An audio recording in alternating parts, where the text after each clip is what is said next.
Hello everyone, Tokyo Game Show has had its 2025 run, and as promised I'm gonna give you a rundown of the games I got to try out. Unfortunately, capture cards and other equipment we'd need to do a video capture was something we were expected to carry this time around, and considering we had cameras and all these other things we had to bring, I just decided to go with a good old over-the-shoulder shot. So it's not as good as I want it to be, but do bear with me, I am trying my best. Also, no, these are not full reviews, as they're not even fully released yet. I'd like to give you guys instead my impression of what I got out of these demos, so you can figure out if you want these games on your radar in the future. There's a lot to cover, so let's cut to the chase. But before anything, we'd like to thank Asus Republica Gamers for making this video possible with lending us a laptop that can actually help us capture our thoughts while we're still on the trip without having to bring too much. A lot of power in a rather portable package. On to the video. Pragmata. I saw the trailer and wasn't too confident in the gameplay, but upon playing the demo, my opinion slowly changed. Basically playing two games at the same time, one being an action shooter and the other one being a simple puzzle minigame. However, as I played on, I was seeing that there's stronger potential in the synthesis of this gameplay. It oddly reminded me of how 9S would hack mid-fight in Nier Automata, only this time you're doing both game modes at the same time rather than in sequence. The simple slice of this game showed me that there was not only progression in the action gameplay, but also in the puzzle side of it as well. So, color me surprised, I think this game is showing more promise than initially expected. Resident Evil Requiem. This game has reminded me that I'm actually quite terrible with horror games. My initial reaction to do any potentially scary action, like walking into the dark, was not to do it. I hesitated on doing anything, every time, to my own detriment. Even when I decided to go through with them, I did them so poorly or just made bad decisions in a panic that I either got attacked or was killed and had to do the puzzles all over again. What really honed it in for me was the very subtle touches that would make it conducive for the scare. These things I've seen before, maybe in Amnesia, that's a long time ago.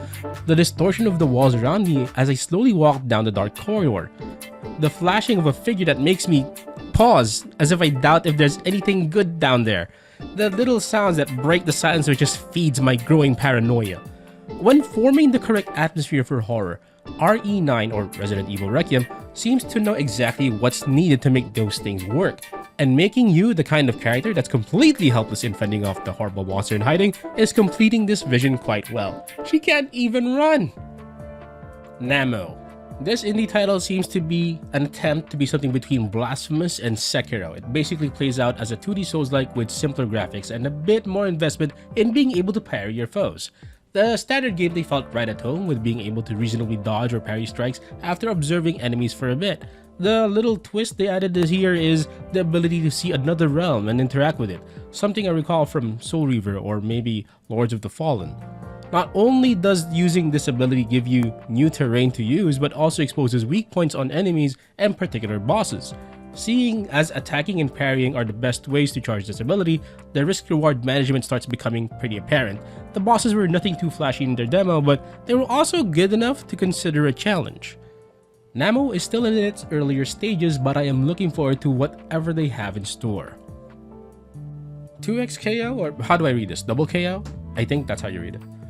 I finally got my hands on this game, and I'd like to say that it does feel pretty natural to play, though I did have to use a hitbox style controller for the very first time, and that did screw up with how I'd be able to play. I was pretty clueless with buttons for a bit, but finding the nice normals did get me pretty far in the fight.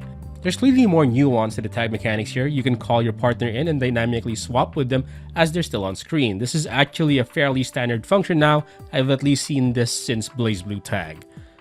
Characters and pace of the game seems fine, but this is the sort of game I'd like to lab up for a while before saying anything more definitive about. What's more, it looks like they're not done revealing characters yet. Right after this, they talked about Teemo, and well, I don't know how much further the roster is supposed to develop. Azure Promilia. From the same makers of Azure Lane comes what, at the time I played it, feels like an open world gacha game.